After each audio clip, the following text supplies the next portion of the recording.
Welcome to the Thriving Farmer Podcast. I'm your host, Michael Kilpatrick. Our mission is to inspire, educate, and celebrate sustainable farming. We believe that you can build a profitable, sustainable farm that gives you true farm freedom. Join us as we talk to farmers, innovators, educators, and entrepreneurs to glean their top takeaways in business and life.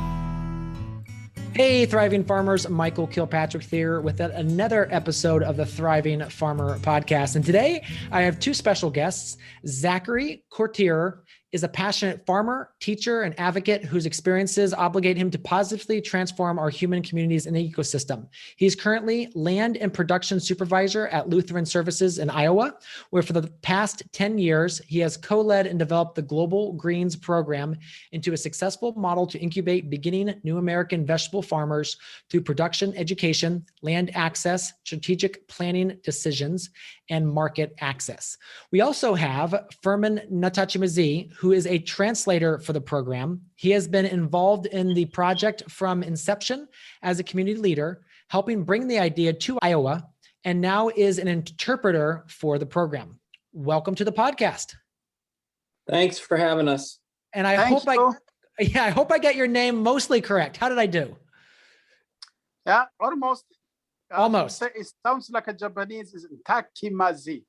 Okay. All right. Mine's like couture, like the fancy French, I wasn't quite sure on that one. I was like, and I should have asked you too, but I was so worried about Firmin's last name that I thought I could just roll with yours. Okay. Yeah. All right. We're diverse and understanding people. So, Yeah. I really appreciate that. So congratulations on the 10th year anniversary. Both of you have been involved in the project since the beginning.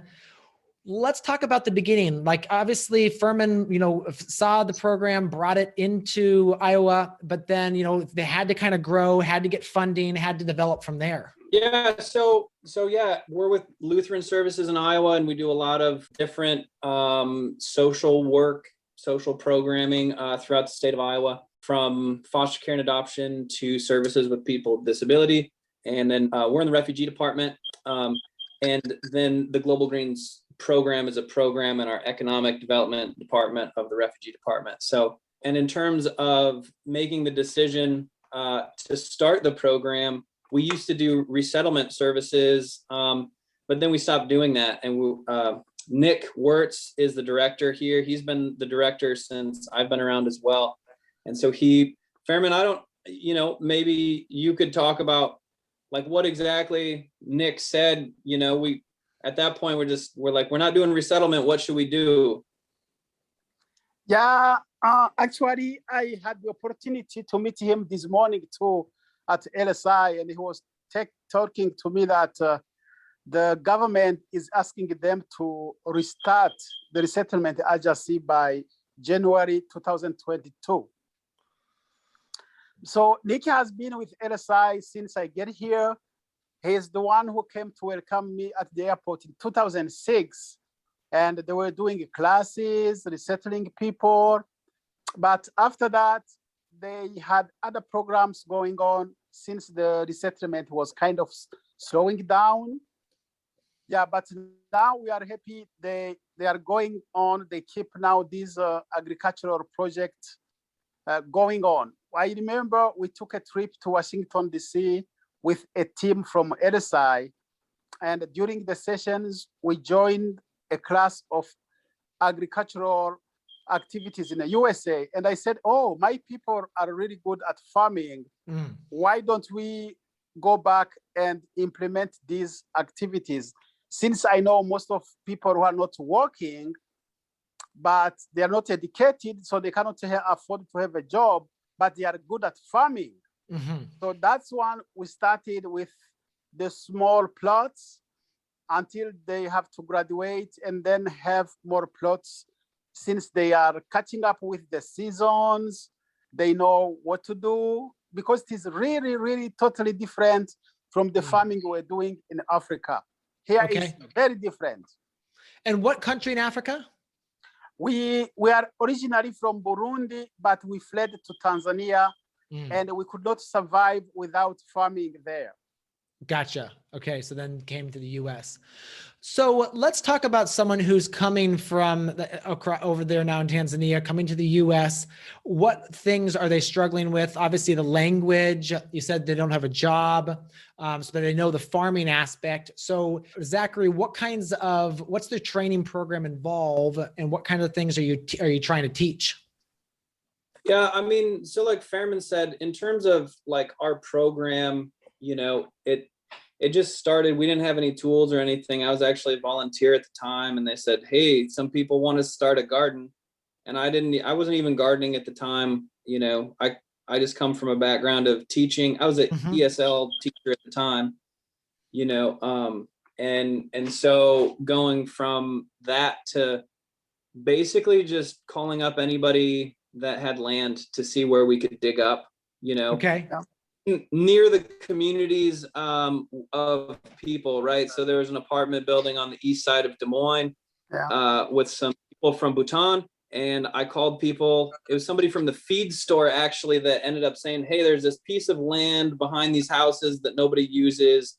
The city has to mow it every year, so you can save them money if you put in a garden there, right? As long as the city doesn't get called, you can garden it." And that one's still around. But yeah, so it started with that, just as volunteers doing it, and then got some local funding from a local United chapter here. We got a planning grant from the Iowa State ISU's Extension Leopold Center, which is really fantastic when that was still around. And, went on trips around the Midwest and other places to see what types of programs, and then essentially designed the programming that we did around things that people are doing that seem to be successful. So, so people start, it's still pretty similar, people still start in community gardens, and we're still just doing a lot of cold calling, trying to find pieces of land to use. But, through that, then now we've, gotten more funding from different beginning farmer grants, Office of Refugee Resettlement, places like that, to be able to fund more education, as well, getting machinery that we can train people on as well. So then from community gardens, people who are interested can go out to our site at Valley Community Center. It's about 8 acres, has about 20 people there. And, we have a John Deere 1025 R, so really simple hydrostatic, tractor, like that you can just, hop on and turn the PTO on and go, which is a really great starter tractor for people to learn on. And it's, you can turn it really well and easily. So, and then, and we got a BCS as well that people can train on. And then from there, we're supporting people with education. Like Firmin said, people are farmers and they're really amazing farmers and hard workers. They just, they need to know where to get resources, how to order seeds, making crop plans, access to market. And really people just need a chance. And so, we really focus on those areas that people, because the farmers in Global Greens grow way better crops than any of my other farmer friends in the area. Sorry, guys. But it's true. Like they know plants better than anybody I've ever met. And I mean, I've learned a whole ton from them. So yeah, maybe but yeah, I then, can sorry, add so then, something. Yeah, what's it? Yeah. I can add that if we check on the background of these communities, like my community, we come to resettle here without any educational background, because back in the country, they were segregated. They could not attend schools. They come to school when they were in the refugee camp. That's when they start with the alphabet. So imagine you are an adult, you don't know how to write your name, and you come to this country where everything is English, everything is computerized. So we learn those little skills through LSI when we just get here. And then we struggled by adjusting, as the priority was to get the kids registered in the school. And then LSI had that policy of finding you a job, and you cannot say no to the first job that comes around. So all the people went to work, and then the kids in the school, and then how to supervise the kids. And then you have to learn English, and then you have to learn different places. So those are the little things we struggled with, but I think RSI did a good job to help us through. And now in 10 years, there are still people who are struggling, who cannot drive because they don't know English. We do even have some farmers who cannot get to the farm without a ride. Some are using a bicycle, which is really hard because they don't farm close to the home. But I think they have some kids to support along when they have free time.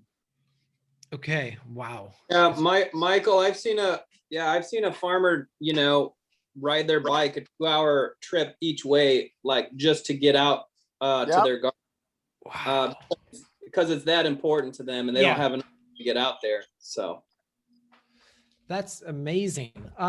So talk to us, how big of an area you guys split is the garden project spread over? So, I mean, the community gardens, like it depends, different levels of the program again. So the community gardens is for home consumption. The city gardens are only 10 feet by 15 feet, which is nothing. But the gardens that we start, we try to convince partners to start gardens that are at least 20 feet by 25 feet. Because that's like a sufficient amount that people can grow some good vegetables for themselves. And then when they come out to the incubator, we used to start them off on like a 2,500 square foot plot, but we're moving more towards 5,000.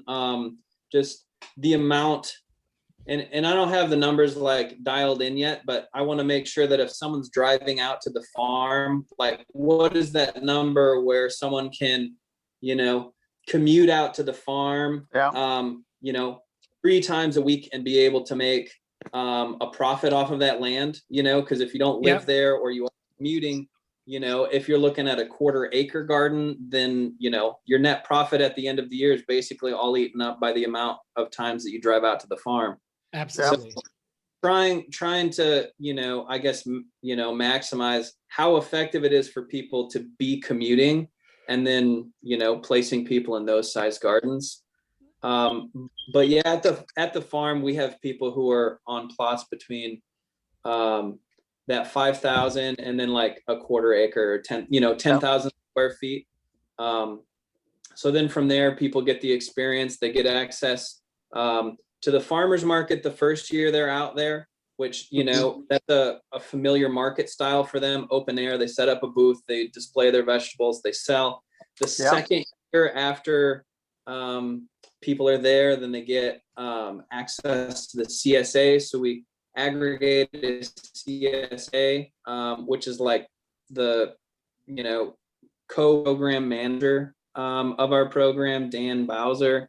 So then we aggregate a CSA using, Farmigo software has been really nice for us for the customer side. And then, and then he's ordering food from the farmers. We just want to make sure that the first year someone's out there, it's a high bar to, start selling into a CSA. There's, we want to make sure that people understand food safety. We do use organic practices. So we want to make sure that, sometimes community gardens aren't as well regulated. And so we say organic practices, but getting people like hands on the ground education for what is and isn't is really hard. People go to the store and you see something says organic on it. It might not actually be organic, might just be marketed as organic. So, getting people that first year, we give people leeway, and then we try to make sure that when they are selling to the CSA that we're actually, for sure delivering that product. But, it is a training farm. So again, then as people, get more experience, then, we help them create individual goals. Another one of our team members helps them get into more of their financial situation as well, create business plans, do that in conjunction with Practical Farmers of Iowa savings incentive program. So as a saving match, people can save $2,400, get $2,400 for free if they complete a business plan, which, $4,800 is, well on their way to purchasing a BCS.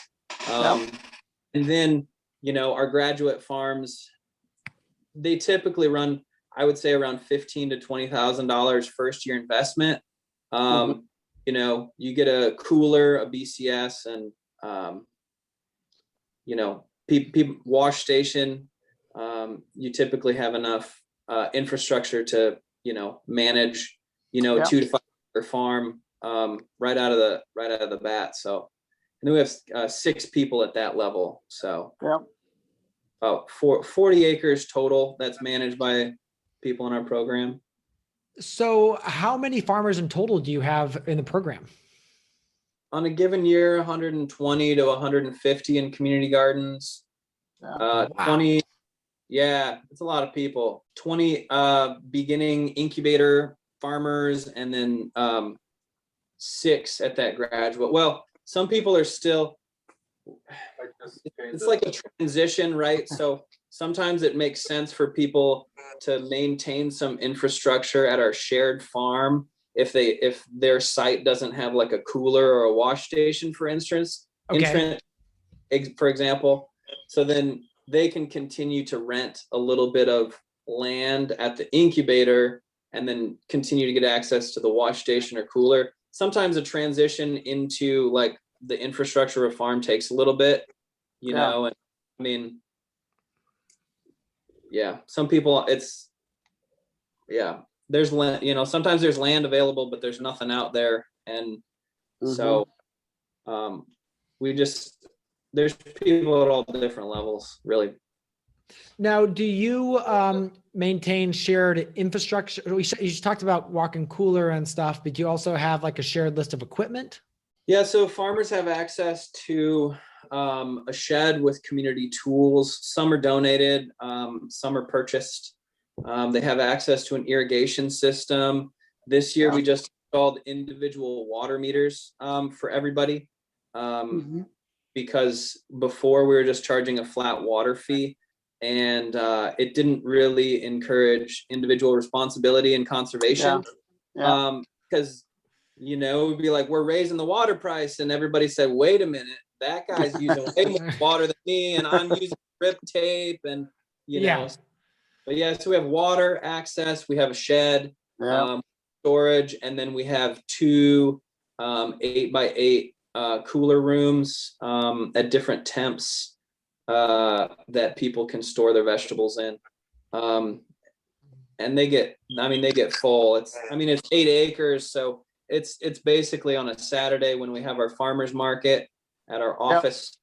That it's packed to the brim with vegetables when we go to pick them up. So, but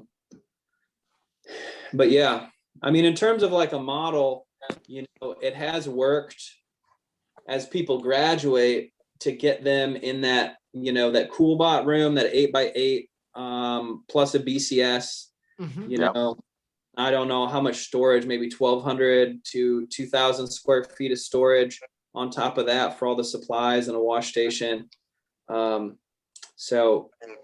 At minimal investment, but then, we're now kind of, as we're looking forward, we're running into some serious issues with land tenure as well.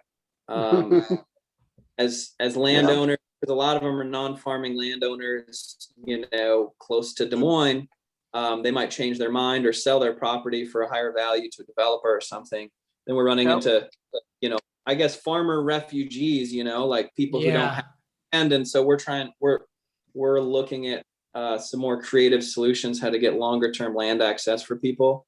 And I think maybe at that point, we wouldn't even necessarily have to, like, we're in the refugee department, LSI, but I know a lot of beginning farmers have land access issues. And so I think there's a lot of people around the country too, looking at creative ways for land access to help overcome some of those land access barriers, especially, people rent for years and then like they improve the soil, and what do they get out of it? They get, they have to leave, and then what? So. It takes a long time to get that soil improved. So Firmin, what would you say, you're being a interpreter now, what would you say kind of like the big things that you need to get across to these new farmers is? Yeah, I think I serve as a bridge when these LSI staff want to pass a message or teach something to the farmers. And it is really, communication is really very important because we run through several issues that we need to communicate to them directly. And also, it have been so hard to teach them these new techniques or set up goals or business plan because it was so hard to communicate to them without an interpreter. So that's when I intervene, and I do this job like Tuesday and Thursday or Saturdays only because I have health issues, but I think I am a very good tool and I'm helping as I can. So it's the communication aspect of, and just helping them understand kind of what needs to happen. Now, Zachary, do you guys have like an SOP manual or like a manual for these beginning farmers as they come on that they can, obviously, if they can't read English, they have to have it either like explained or read to them. But is that something that you've kind of worked to develop, like kind of like the basics, the parameters of the program? It's not as organized as I like it. But yeah, so year one, we have people, they do, basic farm orientation, machine orientation, introduction to organics, and introduction to food safety. And then, as people are doing it, then we're providing in-field technical assistance to people as needed. Ideally, that first year as well, if people are not installing drip tape, they're at least exposed to it. So then they are learning production methods that they might not be as familiar with. Ideally, people are beginning to learn how to set up systems of production. People typically come with their own system, which is more a traditional method. So we have a lot of, and maybe Firmin could talk about some of the traditional practices that people come with. But yeah, people, they bring their hoe out to the farm, which is like a mattock hoe. So it's like a shovel on the end of a stick. They use that for everything from land preparation to furrowing, cultivation. And I mean, it's a great way to manage a garden. And I want to be as respectful as possible of, traditional methods of planting. And like I was saying, people are doing interplanting. So, I could tell you 3 or 4 different ways to do interplanting of corn, bean, and squash. But in terms of scaling up those things and using the hoe to scale up, that's a difficulty, and finding ways to sort of have hybrid for people to maintain their cultural identity with farming and some of their traditional methods, while also like scaling up to, a full farm size. It's been quite a journey over the last 10 years, I would say. Yeah, to add to that, Zach, you remember, that's how we do it in Africa or in Asia. We don't have this machine when we are farming because you are farming in a plot where there is 3 bananas in it and there is fruits in that. So you cannot have a way to the machine. So they use the hoe to till the land. And when you have a big land, you need to hire 20 to 50 people to work daily, and then you pay them daily. But they can till a big land, believe me. We farm on big acres using the hoe. And in our country, we do that when we are singing. It is really fun to see them tilling the land and singing. It goes fast. And then in our tradition, we don't sow one kind of seed. We have to plant 3, 5, 6 seeds. So we don't know which one will be the good one. So we are trying our seeds to see which one we will harvest from. So that's why we have to plant several seeds. Even now here, I see them doing that. You have lenga-lenga in the same plot. You have eggplants in the same plot. You have peas. You have corns. So we're trying to mix all of those. I don't know if it is the small plot they have, but even if you give them a big land, that's the tradition they have. They will keep doing that. Okay. And that's probably because the quality of the seed you have is not as great. So you're just going to always seed a little bit more, trying to get at least something to come up, correct? No, even if it is great, they want to harvest those that will be harvested earlier, they can go, and then we keep the corn that will harvest in 3 to 4 months. Okay, interesting. So they're harvesting like an understory first and then leaving the corn to grow. Yes. Okay. Hey, thriving farmers, where are you on your thriving farmer journey? So if you go to our website, growingfarmers.com, you can click on the assessment button, and that will take you to a form, ask you a few different questions, and that will help you figure out where you are on the 5-stage thriving farmer journey. And what that does then is kicks you a customized PDF that gives you resources to know exactly what to focus on next in your business to go to the next level. So go to growingfarmers.com and click on the assessment. So let's move, because we're talking crops a little bit here. Let's move into talking about what are some crops that they have brought over with them or that they prefer to grow. The number one I can say is what they call African eggplant. All the people, wherever they are in the States, they're looking for that. So they order, they come to buy. So that's the number one that is giving them money. Mm-hmm. And then the number two would be the vegetables like lenga, what they call sogo, cabbage, not that much, onion, not that much, but beans, not the green beans. When we sow beans, we harvest the leaves and we sell them by buckets. What? And then we wait until the beans is mature so we can harvest the real green like seeds so we can eat them. Yes. So we harvest 2 times from the beans. Okay. The leaves first. Now I'm assuming these are like a pole bean. Yes. No, people are planting bush beans. So they'll, people will use provider variety and eat the leaves. And then I guess when I started, I was pretty ignorant and I was like, damage the plant. And they still get, how the deer come through and they eat all the bean leaves and stuff. It's like that, and so to go back to what Firmin was saying, Isogo is Solanum nigrum, black nightshade, garden huckleberry. There's lots of different names for it. Okay. They eat the greens from that. So, I think typically boil the leaves first. Then you get rid of the water and then you saute it. And then lenga is also known as, it's all over the world. And actually it's like the scourge of the conventional farmers here in Iowa, because it's amaranth. Amaranth. Okay. Callaloo, Chicha. Yep. Mm-hmm. Yeah. So, they have a specific strain that they've cultivated. And even if like the wild one comes up, they'll weed it out because you can tell the difference between them. Fascinating. All right, I'm looking at the African eggplant right here. AKA garden egg. So if you're looking in a seed catalog, you could probably find it under garden egg. Okay.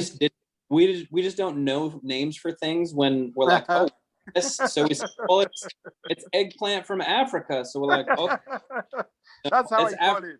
Yeah. And we've added some different types of African eggplant, putting that in quotes, obviously, like there's the bitter balls, which are those small, tiny little green ones. And that you can just eat raw. So I've had a huge education too, trying to tell farmers to not, I foolishly, I was like, why are you harvesting the bean leaves and the squash? I said, you Americans, you don't know what you're doing. He said, you can eat that too. He said, Americans don't eat leaves. It's like, okay, you're right. Like, think about the leaves we eat. We eat lettuce, and kale and spinach. That's it. Yeah. And the farmers are out there, you know, I mean, and they'll sell it by the garbage bag full, or like by the you know, the leaves. People, like Firmin said. So thankfully we've been able to not secure, but we've been able to keep a double up food bucks program going at our farmers market, to where people who have SNAP benefits can and we got the limit increased. I think it's $200 a week. Oh, so wow. people SNAP benefits, they get $200 free every week. So we have people from all over the country coming to our farmers market to buy African plant and langa langa and isoko, which is great.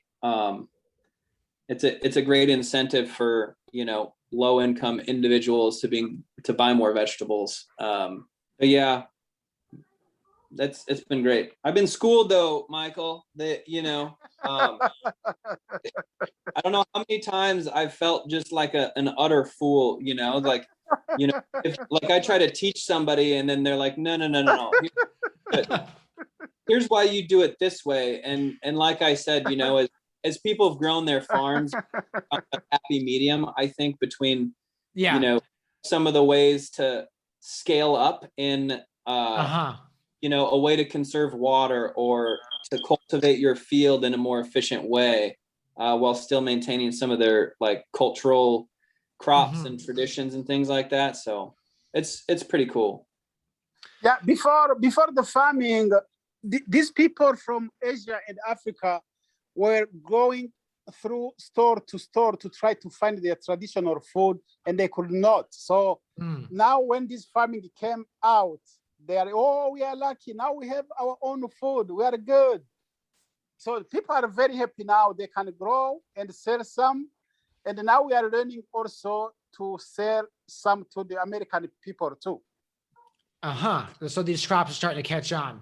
Yes. Yeah, I'm interested. Like, I've got to try green bean leaves. That's very interesting. I never knew that. Okay. Yeah, fascinating. And in Callaloo, so when we were in upstate New York farming, the Jamaicans would start bringing that to market. So there was H2A Jamaicans would bring that, and I never actually tried it, but it was beautiful. I mean, they grew, you know, it was very robust. I was always make fun of them because I was like, I pulled that out of my field. But they would laugh at me and say, no, I got to try it. So, yeah, we actually out here have I like to call it the cucumber flea beetle. And it's basically a flea beetle, which is 2 or 3 times the regular black flea beetle. And it looks like a cucumber beetle, but it's a flea beetle, and it absolutely loves amaranth and pigweed. And it literally decimates that. So anyway, it's been interesting to see that. So I'm wondering if I could actually grow callaloo out here, or else it would get destroyed like the amaranth is out here. So let's talk about, wrap up a little bit. You know, the program's been going for 10 years. And you said a little bit about the land access really starting to change. How has agricultural in your area changed in the last 10 years? What do you see like opportunities opening up? Oh man, I don't know. I just always feel like local food is really going to catch on. Okay. And I think there is more interest. I guess, you know, I've only been farming basically as long as this program has lured me into farming myself. And I don't know, I guess I've seen a couple times, like with the recession and now with the pandemic, like when you know, when there's emergency and, you know, a feeling that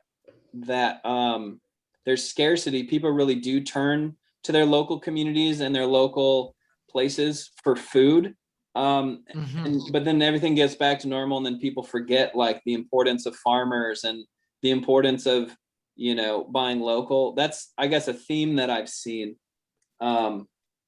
which, you know, it'd be really nice. And I appreciate your work, you know, and what you do to, you know, spreading the word. And you work with a lot of farmers who, you know, I think also struggle with like, how do we spread the word? Like, there's so much intrinsic value in what we do.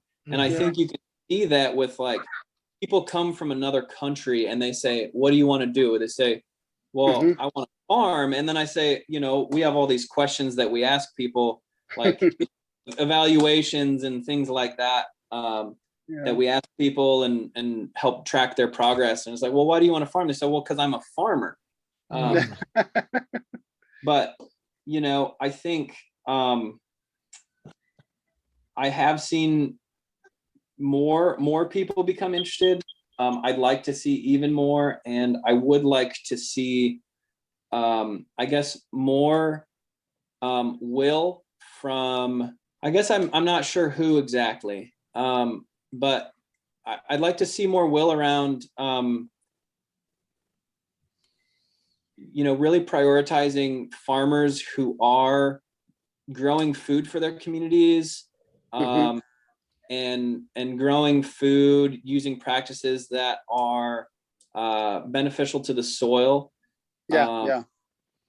You know, and there's a lot of money being put into subsidies, you know, in Iowa, tons of money. But I mean, it's baffling that, like, in a state like Iowa that has like 30 some million cultivatable acres, that, you know, like if we closed our doors to the outside world, we'd run out of food in 2 weeks, you know, because 90% of our food is imported. And I really think the key for all of us moving forward to, you know, improve our ecosystem and our health, our communities, is local food, and to find ways to access more land for people who are growing food using certain, you know, using more sustainable practices, and, you know, growing food for communities. And in community gardens, Michael, we lose 2 to 3 community gardens every year. For different reasons. And so, you know, and farmers lose their land every year, and it's just, you know, you use an abandoned lot or something. The city doesn't have a priority. You know, some cities do. And I think places out east and out west are a little bit farther ahead of the Midwest, in terms of some of those programs that cities are doing to partner to, you know, maintain green spaces for urban farmers and things like that. So that would be fantastic to see more programs like that coming from the top down. There's so many hurdles as well, for urban farmers to build infrastructure because it doesn't meet zoning, or, you know, you're looking at a hoop house that has, you know, the same zoning restrictions that they would put on, you know, a commercial building that needs to meet ADA requirements. It's like, we're just like putting up a piece of plastic to grow some food under it. And so some of those things, I really think that we need to start looking more holistically at like what solutions can be had. Absolutely. For land for urban farmers, and get more land access, you know, secure land access for people who really want to feed their communities. So, and I don't see it yet. So, you know, you say, how do I think things have changed? I don't think a lot has changed, to be honest. Well, I think I sense some frustration there, and I get that, because we just had this global pandemic, and you've got people who literally freaked out for about a year. You know, supported these local farmers, which was great because it gave farmers an influx of cash. But the problem is after they finished and everyone got vaccinated and people going back to their work, they forgot. And now these farmers scaled up. I mean, I see it with a lot of people. These farmers scaled up and now they don't have a place to sell this food they thought people were going to be buying. I've talked to multiple farmers who are like, hey, you know, we had planned for all of this, and you know, now we just got all this extra food. And we warned people. You know, one of the things we were putting the message out there is, hey guys, you got to be careful, because I don't think people are going to, you know, stick. So you have to be really careful on retention and be careful before you really, you know, invest all this money. But it is a thing. And so it comes back to us as educators, as us who are, you know, thinking the big picture and trying to say, how do we make this stick? How do we keep this? And how do we change local governments? I mean, I've mentioned on the podcast here a couple of times about the challenges we've gone through here. And, you know, I had an email from a listener who was like, you know, you're just complaining about the government and all that. And I'm like, no, I I'm not just complaining about the government. We're going to do things about it. Our goal is not to just say, I don't like what I see. Our goal is to say, how do we think about this holistically and think about as from the top down, as like we need to govern this. We can't have everyone doing whatever the heck they want, but also from the bottom up of how do we create fairness for all types of zoning. I mean, a hoop house, yes, incredibly different than a commercial building. You know, our 16 by 24 foot farm stand, they wanted commercial everything, ADA compliant. And literally, I mean, it's a couple hundred square feet. Compared the same as a Walmart, and we were not a Walmart. So how do you do that? And it only comes about by, you know, you're going to have to spend the time, you're going to have to put your time in with the city government, unfortunately, or government in general. And unfortunately, we only have so much time in our lives. So I think it comes down to time. And Zachary, I don't think I have any good answers. We don't. At this point, a lot of it is about movement building and raising awareness until we can come up with some of these better solutions, you know? And I think the more people learn about it, the more, I mean, like myself, you know, I was just an English teacher at LSI, and they said, oh, these guys want to start some farming and gardening. I was like, whatever, what do we need to do that? Well, we need a piece of land, and we need some tools, and some water. Let's start there, you know? And I think a lot of times, people think a lot of this, it's like, I was just talking to somebody randomly, and as a volunteer, actually, they were helping us put compost down in a new community garden we started. And they're like, well, how do I do this in my house? I was like, well, did you dig up your yard? Did you plant any seeds? No. Okay, well, start with that, dig up your yard and plant some seeds and then see what grows. If you don't spend the time, if you don't do anything and you don't make any effort, you know, again, like you said, then nothing will happen.